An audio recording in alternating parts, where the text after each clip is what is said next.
کرتے ہوئے دیکھا اور حضور صلی اللہ علیہ وسلم خاموش رہے. سبحان اللہ.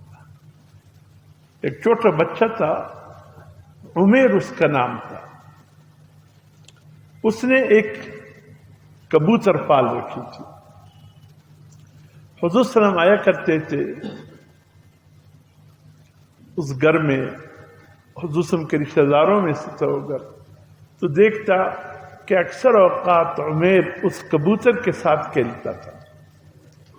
حضور صلی اللہ علیہ وسلم اس کو محو دیکھ کر کبوتر میں تو کچھ نہ کہتے، مسکرا جاتے. ایک دن حضور صلی اللہ علیہ وسلم کی اطلاع ملی کہ عمیر کا وہ کبوتر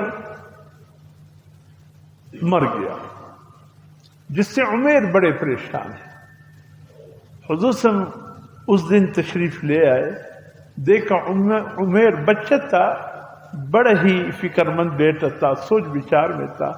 حضور صلی اللہ علیہ وسلم قریب آئے، عمیر کو دلاسا دینے لگے اور کہا، یا عمیر ما فعل بالنمیر، اے عمیر وہ تیرے کبوتر کے ساتھ کیا ہوا؟ تو مسکرائی بھی، وہ غم میں تھا. حضور صلی اللہ علیہ وسلم نے اتنا فرمایا، یا عمیر ما فعل بالنمیر، اے عمیر تیرے کبوتر کے ساتھ کیا ہوا؟ یہ ایک جملہ حضور صلی اللہ علیہ وسلم کا زبان مبارک سے ادا ہونا، علماء نے اس ایک جملے سے 100 مسائل نکالے. 100 مسائل اس ایک جملے سے نکالے کہ پرندوں کو پالنا جائز ہے، لیکن اس طرح نہیں کہ اس کے ساتھ جوا کھیلا جائے.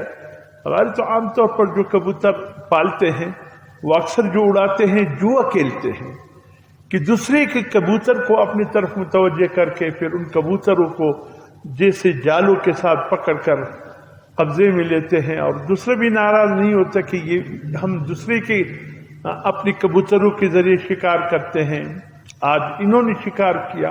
یہ جوا ہے، یہ جوا ہے. اس طریقے سے کبوتروں کو اڑانا یہ جوا ہے. اور ایسے ہی کبوتروں کو پالنا، اس کے دانے کا پانی کا خیال رکھنا، صرف کبوتر ہی نہیں پرندوں کو پالنا، اس کے کھانے پینے کا خیال رکھنا، اس کی جواز ہے. جوا نہ کھیلا جائے، کوئی غلط حرکت ایسی کہ ان کو تکلیف نہ دیا جائے، لڑانا. پرندوں کا ایک لڑانا بھی تو دستور ہے نا.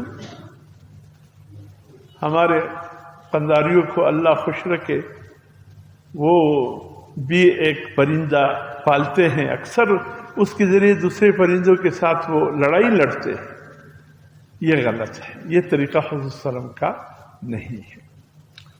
تو بہرحال حضور